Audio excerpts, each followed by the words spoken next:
ইসলাম বুঝলাম না, ইসলাম বুঝাতে পারলাম না, দিন কি জিনিস অনেকে জানিই না। দিনকে মনে করছি সীমাবদ্ধ একটা জিনিস, সীমাবদ্ধ।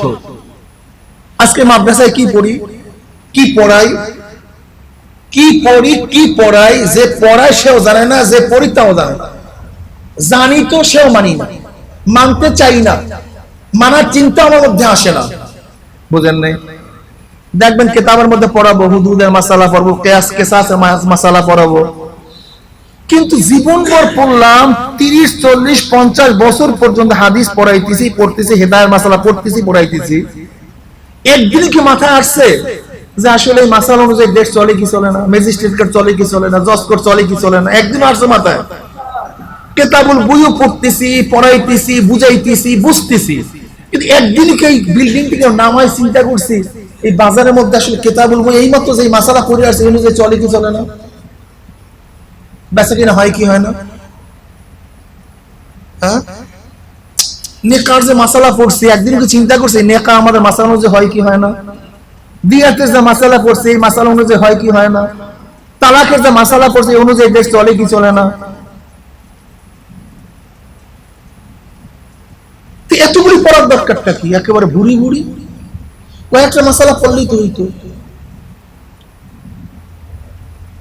নবীর কাজটা কি ছিল? নবী আলাইহিস সালাতু ওয়াস সালাম ফতোয়া দিতেন। ফতোয়া দিতেন কি? কে দিতেন? আমার নবী। ফতোয়া কার্যকারী করতেন কে? আমার নবী। ফতোয়া কার্যকারীর স্থান কে তৈরি করছেন? আমার নবী। তিনি ফতোয়া দিতেন, তিনি প্রয়োগ করতেন, তিনি প্রয়োগের স্থান করছেন। আর আমাদের অবস্থাটা কি? আমাদের অবস্থাটা কি? ফতোয়া দেই, প্রয়োগ করতে পারি না, স্থান তৈরি চিন্তা করি না। আগে তো ফতোয়া দিতাম, এখন তাও দিতে পারি না। বিশ্বাস করেন। আচ্ছা, তালাকের মাসালা দিতে পারবেন কেউ? শরিয়াত অনুযায়ী তালাকের মাসালা দিতে পারবেন? অনেকেই দিতে পারবো না। পারবো? নেকার মাসালা দিতে পারবেন? পারবেন। বুয়ের মাসালা দিতে পারবেন? পারবেন। হুদুদের মাসালা দিতে পারবেন? পারবেন। তাহলে আগে তো কমপক্ষে ফতোয়া দেওয়া যাইতো, এখন ফতোয়া দিতে পারি। আমি কথাটা বুঝাতে পারছি? এর জন্য আপনাকে আমাকে বুঝতে হবে যে ফতোয়া মাসায়েল সব কিছু আপনাকে আমাকে বুঝিয়া শুনিয়া তারপর সামনের দিকে পথ বাড়াতে হবে। দিন সম্পর্কে আমাদের অনেকের জ্ঞান নেই। আমরা যারা মাহফিলে হাজির হইলাম আপনার ওলি না বানায় কাউকে বিদায় দিয়েন না। রব্বির হামহুমা কামা রাব্বায়ানি সগীরা। ওয়া সাল্লাল্লাহু তাআলা আলা খায়রি খালকিহি মুহাম্মাদিন ওয়া আলিহি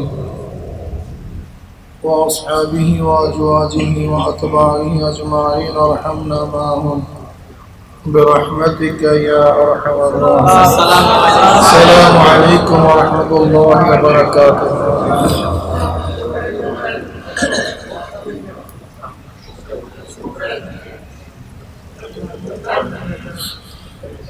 نحمد ونصلي على رسوله الكريم. أما بعد فأعوذ بالله من الشيطان الرجيم. بسم الله الرحمن الرحيم. إن الدين عند الله الإسلام. صدق الله العلي العظيم وصدق رسول النبي الكريم. شهد الشكر الله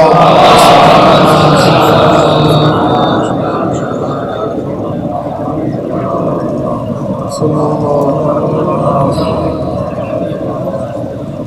اللهم صل على سيدنا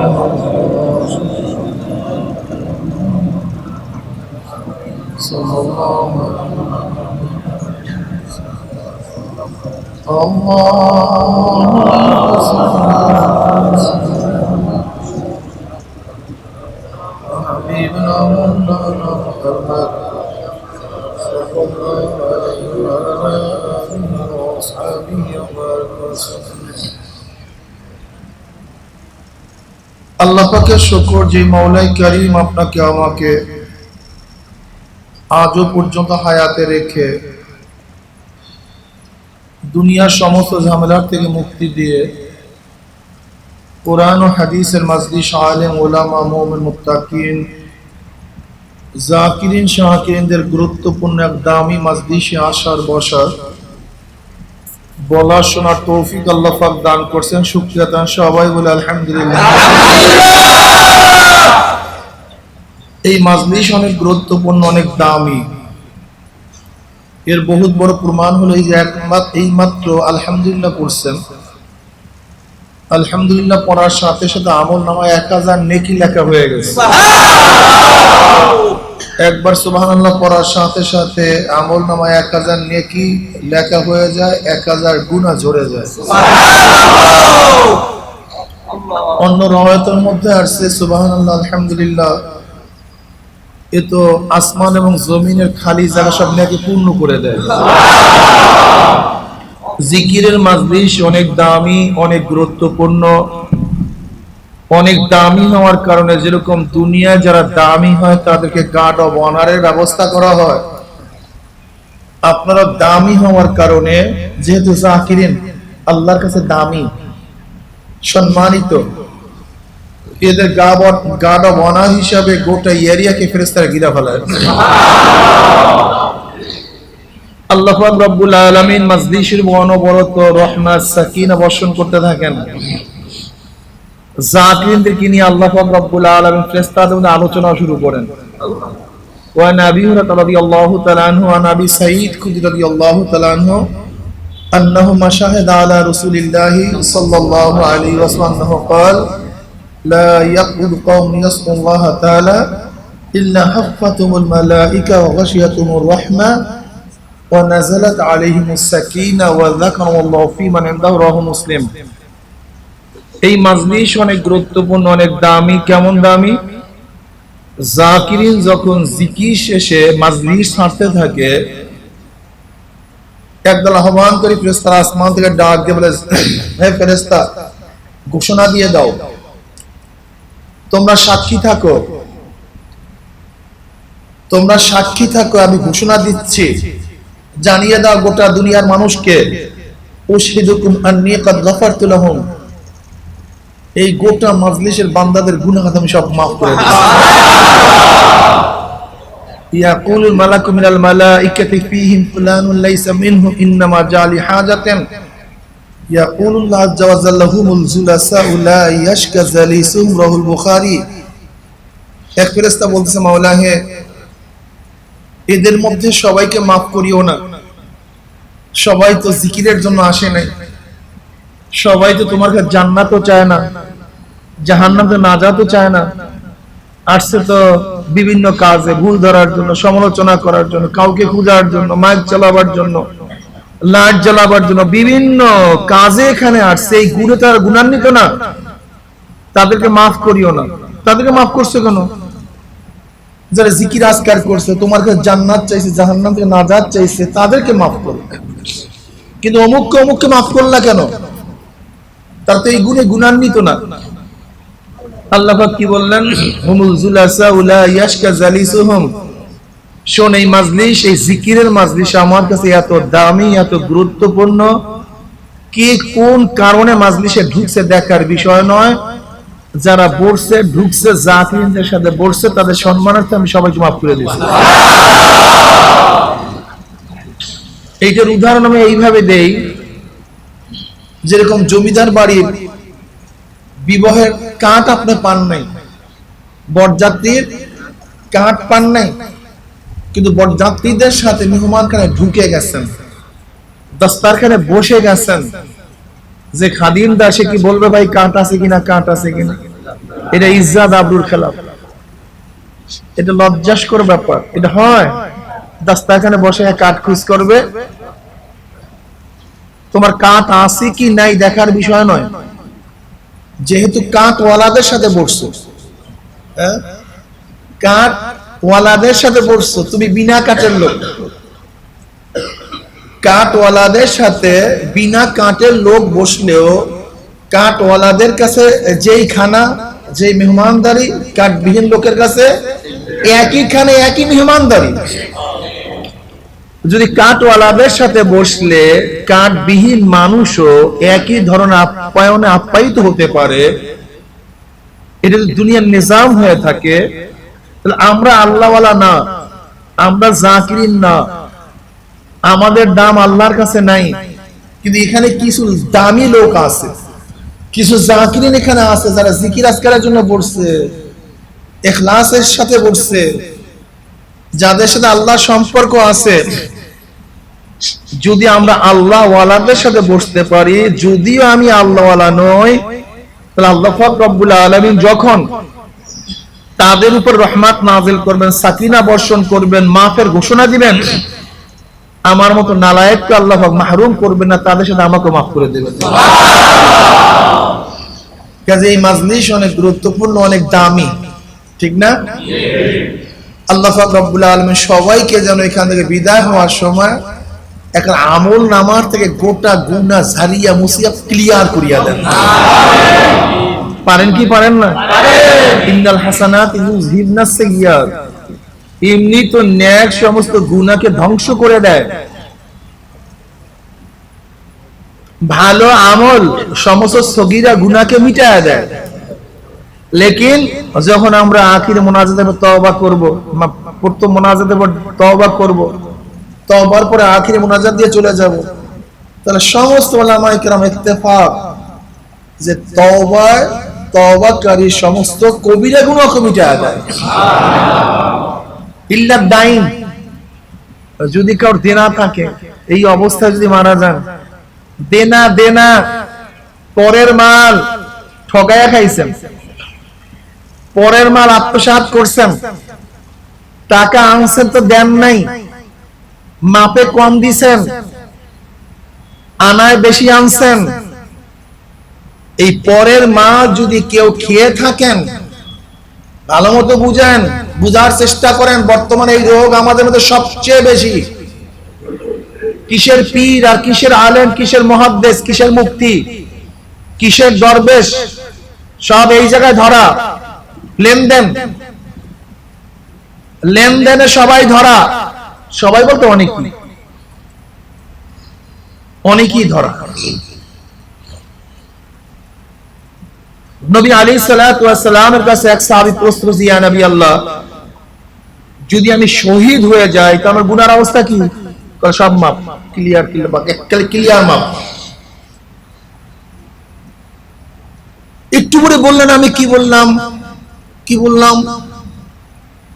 বলছেন তো, ইয়া নবী আল্লাহ, যদি শহীদ হয়ে যাই তাহলে সব গুনাহ মাপ, ইল্লা দাইন। এইমাত্র জিবরাইল আমার কাছে আসছে, আমি তো বলছিলাম শহীদ হয়ে গেলে গলা যদি আল্লাহর রাস্তায় কাটায়া দেই সব কি, কিন্তু এইমাত্র জিবরাইল আসছে, আইসা বলতেছে ইল্লা দাইন, দেনা না, পরের মাল খাইছো, হক নষ্ট করছো, টাকা পাওনা টাকা দেও নাই, যদি আল্লাহর রাস্তায় যুদ্ধের ময়দানেও গলা কাটায়া দাও, হকুল ইবাদ তো, হকুল্লাহ তো মাফ হবে, কিন্তু হকুল ইবাদ মাফ হবে না। খুব কঠিন মাসাইল, ভালো মতো বুঝেন। এর জন্য পরের মাল কেউ খাইয়েন না, সব বাদ ইবাদত। এই যে অনেকেই চরমরে মুরিদ হইতে চায় না, বড় লোকরা, কারণটা কি বলেন তো? হ্যাঁ, কারণ ওরা চিন্তা করতেছে কোন রকম মৌলবীর কাছে যাবো, সে তো বাস আমার টাকা টুকা নিয়ে বিশাল কিছু করবে টরবে আর আমাকে জান্নাতের সার্টিফিকেট দিয়ে দেবে। কিন্তু হকুল ইবাদের বয়ান তো করে না অনেকেই। সুদের বয়ান, ঘুষের বয়ান, পরের মাল মারিয়া খাওয়ার বয়ান, চুরির বয়ান, ডাকাতির বয়ান, এটা অনেকের কাছেই নাই। যার কাছে বয়াত হয় প্রথম দেখে মুরিদের অবস্থা কি, বলে মুরিদের স্ত্রী বেপর্দা, এর কাছে আর পর্দার বয়ান মৌলবী কোনোদিন করে না। এর মেয়ে বেপর্দা, পর্দার বয়ান নেই। এই মুরিদ সুদখোর, সুদের বয়ান নাই, ঘুষখোর, ঘুষের বয়ান। আওয়ামী লীগ করে, আওয়ামী লীগের বয়ান নাই, বিএনপি করে, বিএনপির বয়ান নাই, জাতীয় পার্টি করে, জাতীয় পার্টির বয়ান নাই। কথা বলেন নাই? তাহলে মুরিদ রাগ করবে, মুরিদ চলিয়া যাবে। মুরিদের দিকে তাকায়া তাকায়া বয়ান করি, মুরিদের হালাত কি। যদি আওয়ামী লীগ করে, ও জীবনেও আওয়ামী লীগ করে কোনো বয়ান খারাপিয়াতের বয়ান করবে না। বিএনপি করলে না, নেত্রী খুব একেবারে ফেরেশতা, অমুকে খুব ফেরেশতা, কোনো অসুবিধা নেই। তুমি রোগী হিসেবে ডাক্তারের কাছে যাও না, ডাকাতের কাছে গেছো। রোগী হিসাবে ডাক্তারের কাছে যাও নাই, এক ডাকাতের কাছে গেছো। ডাক্তারের কাজটা কি? রোগী যত বড়ই লুবি হোক না কেন মিষ্টির প্রতি, কিন্তু রোগীর তো ডায়াবেটিস। দধির প্রতি যত আকর্ষণ থাকুক না কেন, তার তো ডায়াবেটিস। তার যে কোনো আকর্ষণীয় শরাবের প্রতি, শরবতের প্রতি যত আকর্ষণ থাকুক না কেন, তার তো কিডনির রোগ। তাকে বলতে হবে খবরদার, তুমি খেতে পারবা না, এটা করতে পারবা না, তোমাকে এইভাবে চলতে হবে। এটা অরিজিনাল রোগী। আর যে শুধু চিন্তা করতেছে আমার ফিদেলি যথেষ্ট, তুমি মরো আর বাঁচো আমার দেখার বিষয়। আমরা যাই কেন মুরব্বীদের কাছে, সাহেবদের কাছে যাই কেন?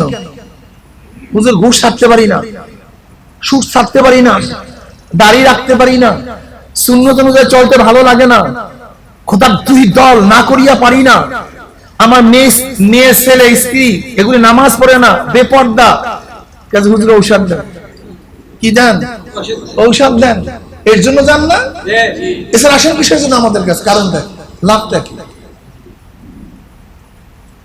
আসার তো উদ্দেশ্য যে রোগে পড়ছি সেই রোগ মুক্তি করেন, সেই রোগের চিকিৎসা করেন। কিন্তু বর্তমান জমানায় ওই তো বেশ যেরকম দেশ সেরকম, দেশ যেরকম বেশ সেরকম। লেনদেন খুব মারাত্মক, খুব মারাত্মক। পরের মাল খাওয়া যাবে না, পরের মাল খাওয়া যাবে না, হারাম মাল খাওয়া যাবে না। নবী আলাইহিস সালাতু কি ফরমান? ইজা ওয়াকাত লুকমাতুন মিনাল হারামি ফি বাতনি ইবনে আদম লানাহু কুল্লু মালাকিন ফিস সামাই ওয়াল আরদ মা দামাত তিলকা লুকমাতু ফি বাতনিহি ওয়া ইন মাতা আলা তিলকাল হালাত ফামাওয়াহু জাহান্নাম। যদি বনি আদমের পেটের মধ্যে এক লোকমা হারাম ঢুকে, এক লোকমা, আসমান এবং জমিনের সমস্ত ফেরেশতারা তার উপর লানত বর্ষণ করতে থাকে যতক্ষণ পর্যন্ত হারাম তার পেটের মধ্যে অবস্থান করে। ওয়া ইন মাতা আলা তিলকাল হালাত, যদি ওই অবস্থায় মারা যায় ফামাওয়াহু জাহান্নাম, তার ঠিকানা ডাইরেক্ট জাহান্নাম। নবী আলাইহিস সালাতু ওয়া সাল্লাম হাদিসের মধ্যে ফরমান যে রক্ত এবং গোশত হবে হারাম দ্বারা, যে রক্ত এবং গোশত হবে হারাম দ্বারা, ওই হারামওয়ালা রক্ত গোশত কোনদিন জান্নাতে যাবে না। কঠিন মাসালা। আল্লাহর কাছে দোয়া করতে থাকি যেন আল্লাহ পাক হারাম থেকে আমাদের সবাইকে মুক্তি দিয়ে দেন, আল্লাহ এই পথ থেকে আমাদের সবাইকে বাঁচায় দেন। কাবে আহবার রাদিয়াল্লাহু ফরমান জান্নাতের মধ্যে জান্নাতীদের জন্য সবুজ ইয়াকুত পাথরের একটা মহল হবে। সবুজ ইয়াকুত পাথর, দামি পাথর, অনেক দাম। আংটি পরিমাণ একটা পাথরের দাম 10 লক্ষ টাকার উপরে। দুনিয়া সবুজ পাথর, সবুজ ইয়াকুত পাথর। দুনিয়ার মধ্যে যে সবুজ ইয়াকুত পাথর পাওয়া যায়, এই আংটি বরাবর একটা পাথরের দাম 10 লক্ষ টাকার উপরে। বিশ্বাস হবে? জিজ্ঞাসা করেন যারা পাথর বিক্রেতা। এই সবুজ ইয়াকুত পাথরের দ্বারা আল্লাহ পাক জান্নাতের মধ্যে একটা মহল নির্মাণ করবেন। এই মহলটা কত ছোট হবে? নবী আলাইহিস সালাতু ওয়াস সালাম ফরমান ওই মহলটার মধ্যে, বিল্ডিংটার মধ্যে 70,000 রুম হবে। কত হাজার রুম? এক একটা রুম কত ছোট হবে? নবী আলাইহিস সালাতু ওয়াস সালাম ফরমান প্রত্যেকটা রুমের মধ্যে 70,000 দরজা থাকবে। কি ভাবতেছেন? একটা রুমের মধ্যে 70,000 দরজা থাকে, ছোট রুম না বড় রুম? হ্যাঁ, এরকম রুম যদি 70,000 বিশিষ্ট হয়, তা বিল্ডিংটা কত বড়? আর এই গোটা বিল্ডিংটা যদি সবুজ ইয়াকুত পাথরের হয়, তার দাম কত? বুঝেন? এই বিল্ডিংটা আল্লাহ পাক কাকে দিবেন? কিয়ামতের ময়দানে জান্নাতের মধ্যে এই বিল্ডিং আল্লাহ পাক কাকে দিবেন, কার জন্য ঘোষণা করবেন? এই বিল্ডিং দুনিয়ার মধ্যে যেই ব্যক্তির সামনে হারাম মাল পেশ করা হয়েছিল, কিন্তু আল্লাহর ভয়ে হাত গুটায় নিছে, লোভ করে নাই, লোভকে নিবৃত করছে, আল্লাহ পাক খুশি হইয়া জান্নাতের মধ্যে ওই ব্যক্তিকে ওই দামি মহলটা দান করবেন। ইসলাম বুঝলাম না, ইসলাম বুঝাতে পারলাম না, দিন কি জিনিস অনেকে জানিই না। দিনকে মনে করছি সীমাবদ্ধ একটা জিনিস, সীমাবদ্ধ। আজকে মাদ্রাসায় কি পড়ি, কি পড়াই, কি পড়ি, কি পড়াই, যে পড়ায় সেও জানে না, যে পড়ি তাও জানে না। জানি তো সেও মানি না, মানতে চাই না, মানার চিন্তা আমার মধ্যে আসে না। বুঝেন নাই? দেখবেন কিতাবের মধ্যে পড়াবো, হুদুদের মাসালা পড়বো, কিয়াস কিসাসের মাসালা পড়াবো, কিন্তু জীবনভর পড়লাম 30, 40, 50 বছর পর্যন্ত হাদিস পড়াইতেছি, পড়তেছি, হেদায়ের মাসালা পড়তেছি, পড়াইতেছি। একদিন কি মাথায় আসছে যে আসলে এই মাসালা অনুযায়ী দেশ চলে কি চলে না, ম্যাজিস্ট্রেট কোর্ট চলে কি চলে না, জজ কোর্ট চলে কি চলে না? একদিন আসছে মাথায়? কেতাবুল বইও পড়তেছি, পড়াইতেছি, বুঝাইতেছি, বুঝতেছি, কিন্তু একদিন কি এই বিল্ডিং থেকে নামায় চিন্তা করছি এই বাজারের মধ্যে আসলে কেতাবুল বই এই মাত্র যে মাসালা পড়ে আসছে অনুযায়ী চলে কি চলে না, বেচা কিনা হয় কি হয় না? হ্যাঁ, নেকার যে মাসালা পড়ছি একদিন কি চিন্তা করছি নেকা আমাদের মাসালা অনুযায়ী হয় কি হয় না? দিয়াতের যে মাসালা পড়ছি এই মাসালা অনুযায়ী হয় কি হয় না? তালাকের যে মাসালা পড়ছি এই অনুযায়ী দেশ চলে কি চলে না? এতগুলি পড়ার দরকারটা কি? একেবারে বুড়ি বুড়ি কয়েকটা মাসালা পড়লেই তো হইতো। নবীর কাজটা কি ছিল? নবী আলাইহিস সালাতু ওয়াস সালাম ফতোয়া দিতেন। ফতোয়া দিতেন কি? কে দিতেন? আমার নবী। ফতোয়া কার্যকারী করতেন কে? আমার নবী। ফতোয়া কার্যকারীর স্থান কে তৈরি করছেন? আমার নবী। তিনি ফতোয়া দিতেন, তিনি প্রয়োগ করতেন, তিনি প্রয়োগের স্থান করছেন। আর আমাদের অবস্থাটা কি? আমাদের অবস্থাটা কি? ফতোয়া দেই, প্রয়োগ করতে পারি না, স্থান তৈয়ার চিন্তা করি না। আগে তো ফতোয়া দিতাম, এখন তাও দিতে পারি না। বিশ্বাস করেন। আচ্ছা, তালাকের মাসালা দিতে পারবেন কেউ? শরিয়াত অনুযায়ী তালাকের মাসালা দিতে পারবেন? অনেকেই দিতে পারবো না। পারবো? নেকার মাসালা দিতে পারবেন? পারবেন না। বুয়ের মাসালা দিতে পারবেন? পারবেন না। হুদুদের মাসালা দিতে পারবেন? পারবেন না। তাহলে আগে তো কমপক্ষে ফতুয়া দেওয়া যাইতো, এখন ফতুয়া দিতে পারি না। আমি কথাটা বুঝাতে পারছি? এর জন্য আপনাকে আমাকে বুঝতে হবে যে ফতুয়া মাসায়েল সব কিছু আপনাকে আমাকে বুঝিয়া শুনিয়া তারপর সামনের দিকে পথ বাড়াতে হবে। দিন সম্পর্কে আমাদের অনেকের জ্ঞান নেই।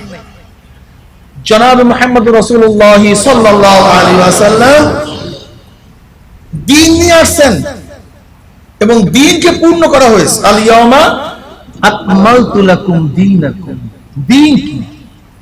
দিন একটা আদর্শ, দিন একটা কানুন, দিন একটা নিয়ম, দিন একটা পদ্ধতি। এই নিয়ম পদ্ধতি অনুযায়ী যদি আমি জীবন চালাতে পারি তাহলে আমি মুক্তি পাবো। আর নিয়ম পদ্ধতি অনুযায়ী আমি জীবন চালাতে না পারি তাহলে মুক্তি পাওয়া যাবে না।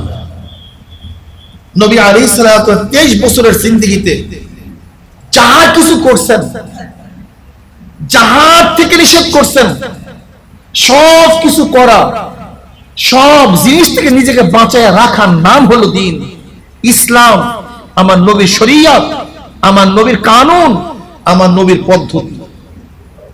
আজকে দিনকে ভাগ করিয়া ফেলাইছি, দিনকে ভাগ করিয়া ফেলাইছি অন্ধের হাতি দেখার মতো। কয়েক অন্ধ হাতি দেখার জন্য গেছে। অন্ধ হাতিকে চক্ষু দিয়া দেখে না হাত দিয়া দেখে? একজনে হাতির কান দেখছে, একজনে হাতির সুর দেখছে, একজনে হাতির পাও দেখছে, একজনে হাতির শরীর দেখছে। এখন চার অন্ধ বলছে ভাই কেমন দেখলি হাতি? তাহলে হাতি তো বিরাট কাশির মতো।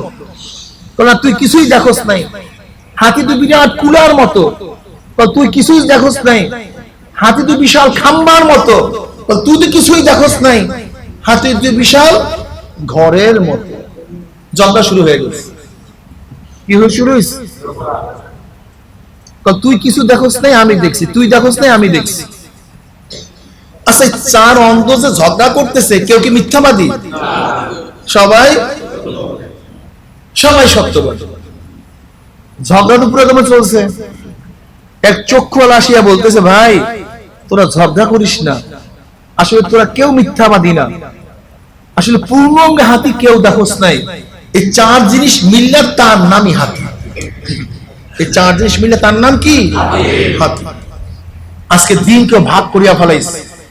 কেউ দাওয়াতকে দিন মনে করি, কেউ তালিমকে দিন মনে করি, কেউ তাসকিয়াকে দিন মনে করি, কেউ জিহাদকে দিন মনে করি। আসলে দাওয়াত, তালিম, তাসকিয়া, জিহাদ এই সবগুলি মিলিয়া তার নাম দিন। আমি মানুষ, আমি কি ভাই? এইটা এইটা এইটা এইটা এইটা।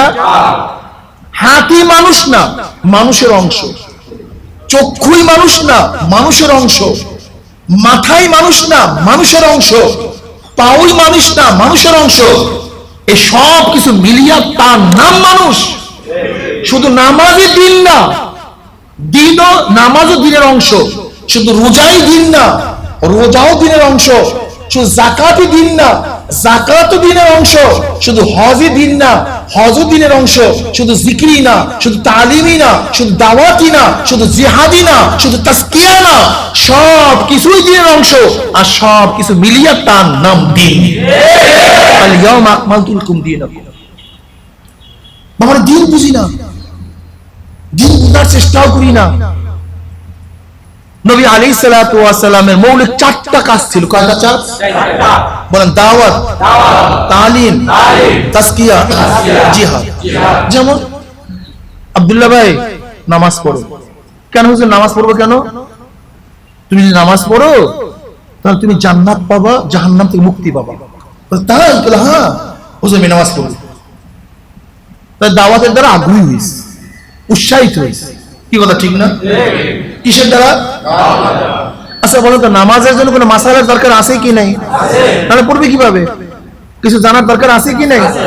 এখন দরকার তালিম। কি দরকার? দাওয়াত দিয়ে উৎসাহিত করলাম, তালিম দিয়া নামাজ শিক্ষা দিলাম।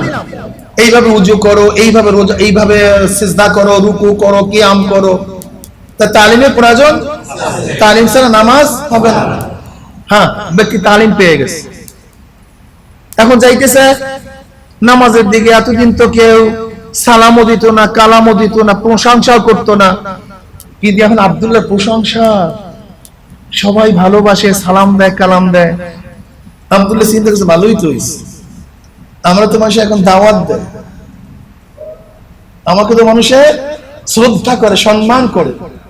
এখন অনেক লম্বা করে রুকু দেয়, অনেক লম্বা করে সিজদা দেয়, অনেকক্ষণ দাঁড়ায়া থাকে। কিসের জন্য? কি কথা বলেন না কেন? আল্লাহ কই? কারবার শেষ। আল্লাহর জন্য ইবাদত নাই, মানুষের জন্য রিয়া এসে গেছে। কি আসছে? কথা বলেন না কেন? আচ্ছা, রিয়া রিয়া অনুযায়ী যদি কেউ নামাজ পড়ে তাহলে তার নামাজ কাবিলে কবুল। এখন দরকার কি? তাসকিয়া। কি দরকার? ইন্না সালাতি ওয়া নুসুকি ওয়া মাহইয়ায়া ওয়া মামাতি লিল্লাহি রাব্বিল আলামিন। এই জন্য ইমাম বুখারী রাহমাতুল্লাহ আলাইহি তার কিতাবে শুরুতে ইন্নামাল আমালু বিন্নিয়াতের হাদিস কেন আনছেন?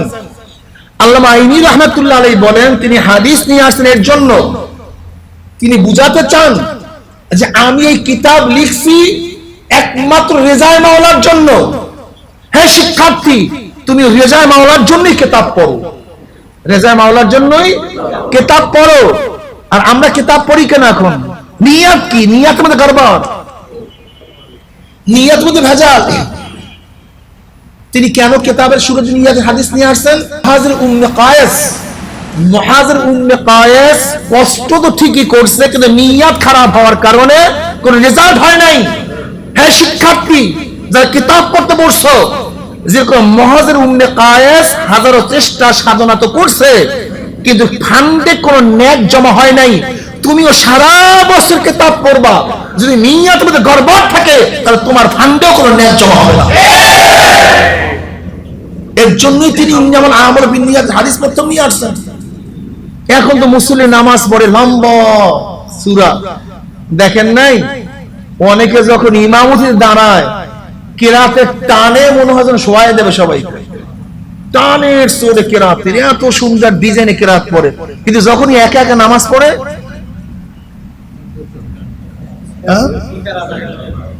তার মানিটা কি? তার মানিটা কি? এত সহজ মনে করছো বর্তমান জমানা? অথচ রিয়ার সাথে ইবাদত করে শিরক হয়। রিয়ার সাথে ইবাদত করলে কি হয়? কারণ কি? ইবাদত হলো কার জন্য? তা শিরক কি জিনিস? আল্লাহর বাহিরে গায়রুল্লাহর ইবাদত করার নাম তো শিরক। গায়রুল্লাহর ইবাদত করার নাম কি? তা আমি তো নামাজ পড়তেছি অন্যের জন্য, আল্লাহর জন্য না, এটা তো শিরক। এটা শিরক, খুব মারাত্মক। এখন আমার কি দরকার ভাই? জোরে বলেন কি দরকার? এইটাকে সাফ করা, এইটাকে সাফ করা, এইটাকে সাফ করা। এটা খুব কঠিন, খুব কঠিন। وعن أبي موسى الأشعري رضي الله عنه قال قيل يا رسول الله من قاتل للمغنم ومن قاتل للذكر ومن قاتل ليرى مكانه فمن في سبيل الله قال رسول الله صلى الله عليه وسلم من قاتل لتكون كلمة العليا فهو في سبيل الله বুখারীর মধ্যে রওয়ায়াত আছে। এক ব্যক্তি বলছে ইয়া নবী আল্লাহ, যে ব্যক্তি শহীদ হইছে গনিমতের মাল পাওয়ার জন্য, এক ব্যক্তি শহীদ হইছে নিজের আলোচনা ছড়িয়ে পড়বে, আমি বিশাল কিছু, আমি বিশাল লিডার, আমি বিশাল যোদ্ধা, আমার আলোচনা সব জায়গায় হবে, এর জন্য গলা কাটায় গেছে। কোন ব্যক্তি তার অবস্থানকে ধরে রাখার জন্য শহীদ হয়ে গেছে। ফামান ফি সাবিলিল্লাহ, এর মধ্যে কোন ব্যক্তি আল্লাহর রাহে শহীদ? তাহলে একজনও না, একজনও না। যে ব্যক্তি একমাত্র আল্লাহর জমিনে আল্লাহর কালেমা, আল্লাহর হুকুম, আল্লাহর আহকামকে, শরীয়তকে বুলন্দ করার জন্য গলা কাটাবে, সেই শহীদ। এছাড়া অন্য কোনো কারণে শহীদ হলেও মারা গেল সে শহীদ কি? বুঝলেন? বুঝলেন কি? তাসকিয়া ছাড়া কোন ইবাদত কাবিলে কবুল না, কোন ইবাদত কাবিলে কবুল না, কোন ইবাদত কাবিলে কবুল না, আল্লাহর কাছে গ্রহণযোগ্য না।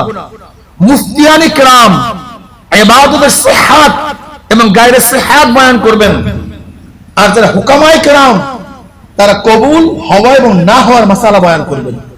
বুঝেন না? যেমন এক ব্যক্তি সুন্দর ওযু করছে, সুন্দর কিরাত করছে, ঠিক মতো কিয়াম করছে, রুকু করছে, সাজদা করছে। যে একজন মুফতির কাছে প্রশ্ন করে, হুজুর নামাজ সহি কি সহি না? মুফতি সাহেব কি বলবে? কিন্তু কথা বলেন না, নামাজ শুদ্ধ কি শুদ্ধ না? ঠিক হয়েছে কি হয় নাই? কিন্তু ব্যক্তি নামাজ পড়ছে মানুষকে দেখাবার জন্য, তা সহি তো হয়েছে বটে, কিন্তু জোরে বলেন কি হয় না?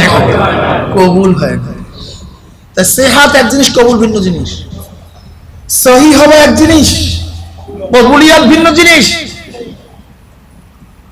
মুফতিয়ানে কেরাম সেহাতের মাসালা দিবে, কিন্তু তোমার ইবাদত আল্লাহর কাছে কবুল হবে কি হবে না, মুজাক্কির এই মাসালা দিবে। যারা তাসকিয়া নফস করান, এই লাইনে দৌড়ান, তারা তোমার কলবের চিন্তা থেকে নিয়ত নিয়ে গবেষণা করবেন। তা আমি নামাজে দাঁড়াইছি, সবকিছু ঠিক আছে, কিন্তু আমি নামাজ পড়লাম মানুষকে দেখাবার জন্য, তাহলে নামাজ বরবাদ। বুঝেন নাই? আমি মসজিদের সভাপতি, এখন যদি আমি মসজিদে ঠিক মতো সামনের কাতারে না আসি, তাহলে মানুষই বলবে সভাপতি আসে না। তা সভাপতির নামাজ, সেক্রেটারির নামাজ, কিসের নামাজ? সভাপতির নামাজ, মুতাওয়াল্লির নামাজ। রাগ করিয়েন না, এগুলো আমাকে শুদ্ধ করতে হবে। এতদিন ভুল করছি, আল্লাহ আজকে থেকে নিয়তকে সহি করি। উদ্দেশ্য করে তানকিদ করা না, বরং আমি বয়ান করতেছি আমার কলবকে শুদ্ধ করার জন্য। আল্লাহ এই বয়ানগুলো আমার মধ্যে সেট করে দাও। কি কথা ঠিক না ভাই? তার তাসকিয়া নফস ছাড়া নামাজ কাবেলে কবুল। তাই ব্যক্তি দাওয়াত পেয়ে নামাজ উৎসাহিত হয়েছে, তালিম নামাজ শিখছে, তাসকিয়া করিয়া নামাজ কবুল করেছে। এখন তো লোকটা যাইতেছে মসজিদের দিকে নামাজ পড়বে জামাতের সাথে, সওয়াব বেশি। শয়তান চাইরো পাশে একেবারে ধরিয়া রাখছে, গেটে ঢুকতেই দেবে না, গেটে ঢুকতে দিবে না। মসজিদের মধ্যে ঢুকতে কে ঢুকতে দেবে না? কাকে ঢুকতে দেবে না? এখন নামাজে কি করবে? ভাই ঠিক আছে, আসসালামু আলাইকুম, আমি গেলাম। কি করবে বলেন তো? অমনি শয়তানের কলিজার মধ্যে একটা লাগতে হবে। কি কথা বলেন না কেন? এটার নাম কি? এটা দরকার আছে কি? কোনটা বাদ দিবেন বলেন তো? বাদ দিবেন কোনটা? ও তো শয়তান ঢুকতে দেবে না আপনাকে। এ তো মসজিদের উদাহরণ দিলাম। দেখেন সুদের আইন, ঘুষের আইন, জিনার আইন, ধর্ষণের আইন, হুদুদের আইন, কিসাসের আইন, এগুলিও তো শয়তান আটকায় রাখছে। কি আটকায় রাখছে? এর জন্য শয়তানের কলিজার মধ্যে একটা লাথি মারতে সব একটা শরিয়াত আমরা জারি করি। কোনটা বাদ দিবেন? এখন আমি দরবেশ না হুজুর, আমি দরবেশ মানুষ। শয়তান তুই যা করো করস, তোর কাছে আমি নাই, তুই মসজিদ আটকায় রাখ, আমি তোকে সালাম দিয়া চলিয়া গেলাম। এর নাম বুজুর্গি না, এর নাম শয়তান। এই যে শয়তানকে সাপোর্ট করা হয়, শয়তানকে এই যে ফাজাইল আমলের কিতাব, এই না 5 মিনিটের মাদ্রাসা দেখেন, ফাজাইল আমলের প্রথম কিতাবুদ দাওয়ার মধ্যে যে হাদিসগুলি নিয়ে আসছেন, এই হাদিসগুলি পড়িয়েন। বুখারীর রওয়ায়াত, কেমন রওয়ায়াত বুঝেন নাই? চমৎকার একটা হাদিস নিয়ে আসছে। নৌকার মধ্যে সফর করতেছে, নৌকা জাহাজ দোতলা। কয়তলা? উপরেও লোক আছে, নিচেও লোক আছে। এখন উপরের লোক নিচে নামিয়া পানি আনতে হয়, আর নিচের লোকের কাছে তো পানি আছে। এখন নিচের লোক চিন্তা করতেছে বারবার বালতি দিয়ে পানি উঠাবো, এর দরকার নেই, আমরা নৌকার মধ্যে সিধা করি আনি, অটোমেটিক পানি উঠতে থাকবে।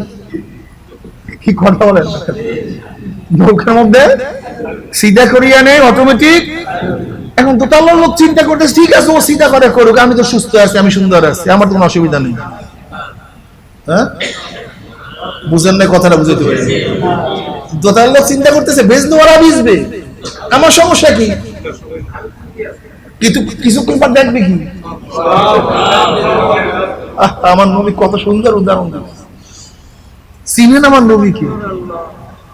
আমার নবী বলতেছে যেরকম উপর তলার লোক যদি নিচের তলার মানুষকে বাধা না দেয়, ওই কাজ থেকে ফিরে না রাখে, কিছুক্ষণ পরে নিচের লোক ডুববে, উপরের লোক ডুববে। এই জন্য উপরের লোকের জরুরি হয়ে গেল যত বড় কষ্ট হোক না কেন, শক্তি প্রয়োগ করার দরকার হোক না কেন, নিচের লোককে এই ছিদ্র করার থেকে বিরত রাখা, নয়তো নিজেও কারবার শেষ, ওরও কারবার শেষ। ঠিক সমাজের মধ্যে গর্হিত কাজ যদি চলতে থাকে, আর সুফি দরবেশ আলেম ওলামারা চাইছে দেখো ও করে করুক, আমি তো নাই, ও করে করুক, আমি তো ঠিক আছি। কয়েকদিন পর দেখবে যে নিজেও কারবার শেষ হয়ে গেছে, নিজেও ঠিক নাই, নিজেও ধ্বংস হয়ে গেছে। আমরু বিল মারুফ ওয়া নাহয়ু আনিল মুনকার। তো দাওয়াত, তালিম, তাসকিয়া, জিহাদ, অন্যায়ের মোকাবেলা সব কিছু আমার নবী করছে। কি করছে? এখন বলতে হুজুর আমি তো এক কাজে আছি, সব কাজ তো আমার দ্বারা সম্ভব না। এইটা হলো আমাদের সবচেয়ে বড় মাসাইল, সবচেয়ে বড় মাসআলা। আমরা বলি হুজুর সব কাজ তো এখন সম্ভব না। আমরা কার অনুসরণ করব? জনাব মুহাম্মদ রাসূলুল্লাহ। এরপরে কার অনুসরণ করব? খোলাফায়ে রাশিদুন। এরপর সাহাবাদের। আলাইকুম বিসুন্নতি ওয়া সুন্নাতিল খুলাফাইর রাশিদিন আল মাহদিয়িন তামাসসাকু বিহা ওয়া আদ্দু আলাইহা বিন নওয়াজিজ। আমার সুন্নাত এবং আমার খোলাফায়ে রাশিদের সুন্নাত চঙ্গল পাকড়িয়া ধরো। চঙ্গল বুঝেন? চঙ্গল পাকড় না বুঝেন? বাস পাখি, চিল পাখি শিকারীকে কেমনে ধরে? নখগুলি সোজা করে সোজা গোছের মধ্যে ঢুকায়া দেয়, এরপর এরকম মারে, এই এরকম প্রথম ঢুকায়া দেয়, তারপর প্যাকা করে। এখন অবস্থাটা কি? সিরিয়া যাবে কিন্তু তার শিকারী ছুটবে না, এর নাম চঙ্গল পাকড় না। তামাসসাকু বিহা, আমার সুন্নাত এবং সাহাবাদের সুন্নাত আঁকড়িয়ে ধরো, চঙ্গল পাকড়িয়া ধরো। ওয়া আদু আলাইহা বিন নওয়াজিস, নওয়াজিস মানে হলো মারির কাপড় দিয়া, এই মারির দাঁত দিয়ে, এই মারি সামনের দাঁত না, সামনের দাঁত না, নওয়াজিস সামনের দাঁত যদি হয় তাহলে ফটকা মারলে দাঁত ভেঙে যাবে, ছুটিয়া যাবে, কাজ হবে না। নওয়াজিস মারির দাঁত, মারির দাঁত, এই মারির দ্বারা আঁকড়িয়ে ধরো, যত বড় টানাটানি হোক না কেন ও ছুটিয়া যাবে, কিন্তু দাঁতও ভাঙবে না, তোমার ইউজ করবে না, তোমার যেটা চাবাইয়া দোষ সেটাও ছুটবে না। ও আদু আলাইহা বিন নওয়াজিস, আলাইকুম বিসুন্নতি, আমার সুন্নাত, আমার সাহাবায়ে কেরামের খোলাফায়ে রাশিদের সুন্নাত আঁকড়িয়ে ধরো। খবরদার লামুজাবিদের ধাক্কা আসবে, লামুজাবিদের তথাকথিত আহলে হাদিসদের ধাক্কা আসবে, বিদআতীদের ধাক্কা আসবে, মৌলবীদের ধাক্কা আসবে, ফিতনাবাজ মৌলবীদের ধাক্কা আসবে, ভণ্ড পীরদের ধাক্কা আসবে, অমুক দলের ধাক্কা আসবে, রাজনীতির ধাক্কা আসবে, ক্ষুধার ধাক্কা আসবে, জিলের ধাক্কা আসবে, মৃত্যুর ধাক্কা আসবে। খবরদার আমার সুন্নাত ছাড়বা না। ওয়াদু আলাইহা বিন নওয়াজিস, বুঝেন? এবার বলেন তো, নবী আলাইহিস সালাতু ওয়াস সালাম দাওয়াত দিবেন কে দেন নাই? তালিম করছেন কি করেন নাই? তাজকিয়া করছেন কি করেন নাই? জিহাদ করছেন। তা তুমি ভাগ করলা কিভাবে? দাওয়াত আমার নবী দিছে, তালিম আমার নবী করছে, তাজকিয়া আমার নবী করছে, জিহাদ আমার নবী করছে, তুমি ভাগ করলা কেমনে মৌলবী? অফিস সাহেব ঘটনা কি? আবু বকর সিদ্দিক রাদিয়াল্লাহু দাওয়াত দিছেন কে দেন নাই? তাজকিয়া, তালিম, জিহাদ। ওমর রাদিয়াল্লাহু তাআলা, উসমান গনি রাদিয়াল্লাহু তাআলা, আলীউল মুর্তজা রাদিয়াল্লাহু তাআলা, তুমি ভাগ করলা কেন? বুঝেন নাই? দাওয়াত দিলে সবাই দাওয়াত দিবে, আমিও দাওয়াত দিলে সবাই দাওয়াত দিবে। হুজুর আপনার জন্য বিশাল খাওয়ান। আল্লামা জাকারিয়া সাহেব রাহমাতুল্লাহ আলাইহি কত সুন্দর কথা লিখে গেছে। প্রথমেই ওমান আহসানু কাওলাম মিম্মান দা ইলাল্লাহি ওয়া আমিলা সালিহান ওয়া ক্বালা ইন্নানি মিনাল মুসলিমিন, এর তাফসীরের মধ্যে, এই বাবের মধ্যে তিনি কত সুন্দর কথা লিখছেন। যদি দেখো তোমাকে সবাই পছন্দ করে তাহলে মনে করবা নিশ্চিত ভাবে তুমি দিনের সাথে গাদ্দারি করতেছো, দিনের কোন অংশ ছেড়ে দিয়েছো। তুমি দিন পুরোপুরি মানবা আর দিনের দুশমনরা তোমাকে তারিফ করবে, প্রশংসা করবে, এটা সম্ভব না, এটা হয় না। বুঝেন নাই? এটা হয় না। আসলে দিন মানি না আমরা, দিনের খেদমত করি না, বরং দিন আমাদের খেদমত করে। আমরা ইসলামের খেদমত করি না, বরং ইসলাম আমাদের খেদমত করে। নবী আলাইহিস সালাতু ওয়াস 23 বছর বলতেন, হ্যাঁ হুজুর আমার মধ্যে তো সমস্ত গুণে গুণান্বিত আমি না, এটা ঠিক আছে, কিন্তু ছাড়া যাবে না। কেউ অঙ্কে ভালো, ইংলিশে তো খারাপ হতে পারে, কিন্তু ইংলিশ পরীক্ষা থেকে দিতে হবে। কেউ না হতে ভালো, ফিকহে খারাপ হতে পারে, কিন্তু ফিকহে তাকে পাস করতে হবে। কেউ কোরআনে ভালো, হাদিসে খারাপ, কিন্তু হাদিসও তাকে পাস করতে হবে। না 33-এর কম পাওয়া যাবে না। তুই পরীক্ষাই দিবা না, তুমি পরীক্ষাই দিবা না, এটা কেমন কথা হলো? তোমাকে দাওয়াতের পরীক্ষা দিতে হবে, তালিমের পরীক্ষা দিতে হবে, তাজকিয়ারও পরীক্ষা দিতে হবে, জিহাদের পরীক্ষা দিতে হবে, অন্যার মোকাবেলার পরীক্ষা তোমাকে অংশগ্রহণ করতে হবে। আমি এই কথা বলবো না যে প্রত্যেকটা 100 মাস তুমি কেন পাইলা না, আমি এই কথা বলবো না। হাসান বিন সাবিত রাদিয়াল্লাহু তাআলা জলিল কদর সাহাবী ছিলেন, ওই জমানার বড় একজন শায়ের ছিলেন, কবি ছিলেন, যার কবিতা উদ্বুদ্ধ হইয়া কাফেরদের মোকাবেলায় মুসলমানরা ঝাঁপাইয়া পড়তো। যখন খন্দকের যুদ্ধে নবী আলাইহিস সালাতু হাসান বিন সাবিত রাদিয়াল্লাহু তাআলা আনহুকে মহিলাদের খিত্তার মধ্যে পাহারা দেওয়ার জন্য রাখছে। হঠাৎ খসখস খসা আওয়াজ পাইতেছে। সাফিয়া রাদিয়াল্লাহু বললেন, আমার নবীর ফুফি আমির হামজা বোন, তিনি বললেন, হে হাসান বিন সাবিত, কিসের যেন আওয়াজ আসতে আছে, মনে হয় ইহুদিরা আসছে, তুমি যাও। হাসান বিন সাবিত রাদিয়াল্লাহু বললেন, আমার ভয় লাগে, আমি পারবো না, আমার ভয় লাগে। অথচ এত বড় কবি, এত বড় সাহিত্যিক, কিন্তু সাহস কম। সাহস হতেই পারে, কিন্তু ময়দানে আছে সাহস কম, কিন্তু ময়দানে না যেতে পারে। সাফিয়া রাদিয়াল্লাহু তাআলা এই কথা শোনার সাথে সাথে ঘরের মধ্যে বড় একটা লাঠি নিয়া ওই ইহুদির মাথার মধ্যে একটা বাড়ি দিয়া জাহান্নামে পাঠায়া দিছে। যদি সাফিয়া রাদিয়াল্লাহু তাআলা ওই সময় কাজ না করতে, ইসলামের সমস্ত ইতিহাস ঘুরিয়া যাইতো, উল্টাইয়া যাইতো, ইসলামের ইতিহাস ঘুরিয়া যাইতো। হাসান বিন সাবিত রাদিয়াল্লাহু তাআলা এত বড় কবি ঠিকই আছে, কিন্তু সাহস কম। হতেই পারে কেউ নাহুতে ভালো, কেউ সরফে ভালো, কেউ আদবে ভালো, কেউ তাফসিরে ভালো, কিন্তু কোনোটা বাদ দেওয়া যাবে না। কেউ নামাজ খুব ভালো পড়ে, কেউ রোজা ঠিক ভালো রাখে, কেউ তেলাওয়াত কম করে, কেউ জিকির আজকার বেশি করে, সবই ঠিক আছে, কিন্তু কোনো ইবাদত বাদ দেওয়া যাবে না। সব ইবাদতের মধ্যে মশগুল থাকতে হবে। দাওয়াত আমাকে দিতে হবে, তালিম আমাকে করতে হবে, তাজকিয়া আমাকে করতে হবে, অন্যার মোকাবিলা আমাকে করতে হবে। কিন্তু খবরদার ইবাদত করার পরে নিজের ইবাদতের মধ্যে নিজে আত্মতুষ্টি লাভ করা যাবে না। সব সময় মাওলার দিকে তাকাবে, মাওলা রে তুমি মাফ না করলে কোনো উপায় হবে না। অবস্থাটা কেমন হইল? যেরকম কোন এক ব্যক্তি প্রেমাস্পদের জন্য, মাসুকার জন্য, মাহবুবার জন্য খুব সুন্দর সুন্দর সদাই করতেছে, বাজার করতেছে, কিন্তু মনটা বেজার। একজনে প্রশ্ন করছে, এত দামি দামি তুমি বাজার করো, কিন্তু তোমার মন বেজার কেন? তখন সেই ব্যক্তি জবাব দিতে আছে, আমি তো আমার চয়েস অনুযায়ী বাজার করতে আছি, কিন্তু যার জন্য করতে আছি সে কে এটা পছন্দ করবে কি করবে না, সেই টেনশনে আমি আছি। ঠিক আমিও নামাজ পড়ি আমার সাধ্য অনুযায়ী, কিন্তু আমার মাওলা আমার নামাজ কবুল করবে কি করবে না। আমি তো রোজা রাখি আমার সাধ্য অনুযায়ী, কিন্তু আমার রোজা আমার মাওলা কবুল করবে কি করবে না। আমি তো ইবাদত করি আমার সাধ্য অনুযায়ী, আমার ইবাদত মাওলা কবুল করবে কি করবে না। এর জন্য আশিক নিজের ইবাদতে কখনো তুষ্টি হয় না, সবসময় মাওলা রে তুমি না কবুল করলে উপায় হবে না। কিয়ামতের ময়দানে কত হাজিদের হজকে আমার মাওলার মুখের মধ্যে,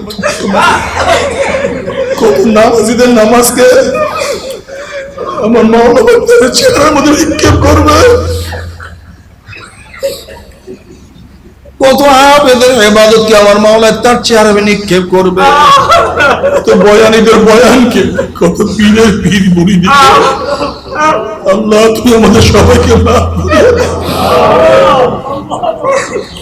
বাবারে।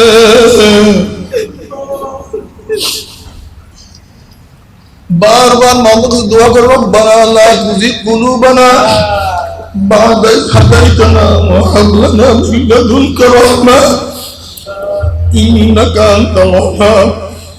মাওলা হেদায়েতের পর গোমরাহ করিও না, তোমার পরিচয় পাওয়ার পরে তুমি গোপন হইও না, তুমি ঈমান দান করার পরে ছিনাইয়া নিও না।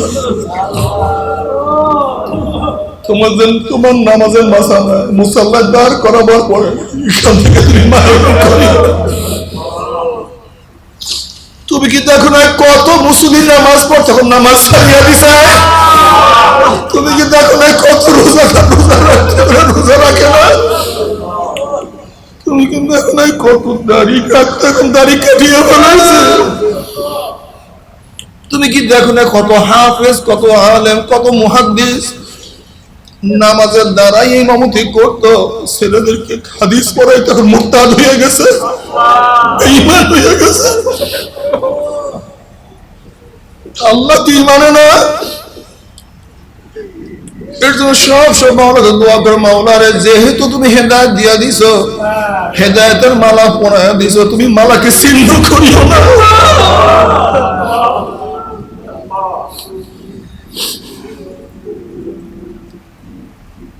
বাবারে, আমার মাওলা পাক রব্বুল আলামিন যা ইচ্ছা তাই করতে পারেন। আমার মাওলা সমাদ, আমার মাওলা বেনিয়াজ, বেপরোয়া, অমুখাফিকি। তোমার মতো আমার মতো মানুষকে আমার মাওলা লাথি দিয়ে জাহান্নামে ফালাইয়া দিল। আমার মাওলা কিছু আসে যায় না। আমার মাওলা পাক রব্বুল আলামিন তামাম দুনিয়ার সমস্ত কাফেরদেরকে জান্নাতে পুরাইয়া দিলে, জান্নাতে ঢুকাইয়া দিলে, কার কোনো প্রতিবাদ করার ক্ষমতাও রাখে না। সব কিছু মালিক আল্লাহ। বাবার জন্য বুক উঁচা করিও না, সিনা ফুলাইও না, বরং মাওলার কাছে সব সময় নত হইয়া থাকো। মাওলা রে, ও আমার মাওলা, তুমি খালেক, আমরা মাখলুক। তুমি বড়, আমরা ছোট। তুমি মালিক, আমরা গোলাম। তুমি মাবুদ, আমরা আবাদ। যদি মাওলাকে নিয়ে মাওলার কবরে যাইতে পারো, আমার মাওলা কবরটাকে জান্নাতের বাগিচা বানায়া দিবে। যদি কিয়ামতের ময়দানে মাওলাকে রাজি খুশি করে উঠতে পারো, নবী আলাইহিস সালাতু ওয়াস সালামের হাত মোবারকে হাউজে কাউসারের পানির মাওলার ব্যবস্থা করিয়া দিবে, আরশের নিচে জায়গার ব্যবস্থা করিয়া দিবে। আহা, পুসরাত পাড়ি দিয়ে আমার মাওলার জান্নাতে যাওয়ার সমস্ত পথ আমার মাওলাই খুলিয়া দিবে। এমন জান্নাত আমার মাওলা দান করবে যে জান্নাতের কথা কেউ কোনোদিন কানেও শুনে নাই, চোখেও দেখে না, অন্তর অনুভবও করে নাই। আর খোদা না খাস্তা যদি আমার মাওলাকে রাজি খুশি না করিয়া মাওলার কবরে যাও, ওই কবর আর কবর থাকবে না। নবী আলাইহিস সালাতু ওয়াস সালাম ফরমান, কোন কোন নাফরমানের কবরের মধ্যে একটা নয়, দুইটা না 99টা সাপ জমা হইয়া যাবে। আল্লাহ মাফ করিয়া দাও। কোন কোন নাফরমানের কবরটা জাহান্নামের একটা কুয়া হইয়া যাবে। কিয়ামতের ময়দানে আল্লাহ তুমি আমাদের সবাইকে মাফ করিয়া দাও। কিয়ামতের ময়দানে নাফরমানরা উঠবে, কাউর ঘাম হাঁটু পরিমাণের হইয়া যাবে, কাউর ঘাম কোমর পর্যন্ত হইয়া যাবে।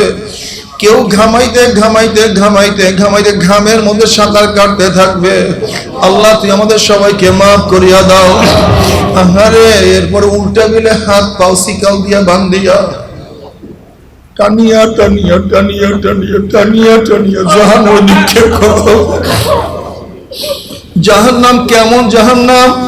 নবী আলাইহিস সালাতু ওয়াস সালাম সাহাবায়ে কেরাম রিদওয়ানুল্লাহি তাআলা আলাইহিম আজমাইনদের ক্রিয়া বসা। হঠাৎ তিনি একটা আওয়াজ পাইলেন। আল্লাহর হাবিব বলেন, সাহাবারা জানো কিসের আওয়াজ? বলে আল্লাহ আল্লাহর রাসূলই ভালো জানেন। বলে 70 বছর আগে জাহান্নামের উপর থেকে একটা পাথর নিক্ষেপ করা হয়েছিল, আজকে 70 বছর পরে সেই পাথর গিয়া জাহান্নামের নিচে ঠেকছে। এই মাত্র তার আওয়াজ পাইছো। জাহান্নামের উপর থেকে যখন জাহান্নামে থেকে নিক্ষেপ করা হবে, 70 বছর পর্যন্ত ওই জাহান্নামের নিচে যাইতেই থাকবে, যাইতেই থাকবে, যাইতেই থাকবে, যাইতেই থাকবে। আল্লাহ তুই আমাদের সবাইকে মাফ করিয়া দাও। জাহান্নামের লোকের 70 গজ গায়ের চামড়াটা মোটা হবে। জাহান্নামের লোক জ্বলতে জ্বলতে জ্বলতে জ্বলতে 70 গজ চামড়া পুড়িয়া সব পুড়িয়া যাবে, আবার নতুন চামড়া উঠিয়া যাবে। বাবা সহ্য করতে পারবি? ওই জাহান্নামের এক সেকেন্ড যাব, কেউ তো সহ্য করতে পারবো না। আল্লাহ আল্লাহ তুই আমাদের সবাইকে মাফ করিয়া দাও। তবে মুমিন মুসলমান বলতে সবাইরই মনে চায় গুনার থেকে ফিরিয়া নেক আমল করিয়া মাওলার জান্নাত সবাইরই যাইতে মনে চায়। গুনাহ নিয়া মাওলার জাহান্নামে কাউরে কিন্তু যাইতে মনে চায় না। কিন্তু কেনই বা আমরা নেক আমল করতে পারি না, কেনই বা গুনার কাম ছাড়তে পারি না? এর মূল কারণ হলো আপনার এবং আমার পিছনে নফস এবং শয়তান লাগিয়া রয়েছে। এই নফস এবং শয়তানকে ফেরার জন্য যে কোন একজন হক্কানি আল্লাহর ওলি ভাবে হাত দিতে হবে রে বাবা। খবরদার, বর্তমান জমানায় পীর মুরিদের ভেজাল, ব্যবসা, দলাদলি, হিংসা, হাসাদে পরিণত হয়ে গেছে। সমস্ত আল্লাহর ওলির একমত যেই পীরের 5 জন মুরিদের মধ্যে কম পক্ষে 3 জনকে দেখবা আলহামদুলিল্লাহ সুন্নাত মুআফিক আমল আখলাক মজবুত হয়ে যাইতে আছে, গুনার কাম ছাড়তে আছে, নেকের আমল ধরতে আছে, কলব নরম হইয়া চোখে পানি আসতে আছে।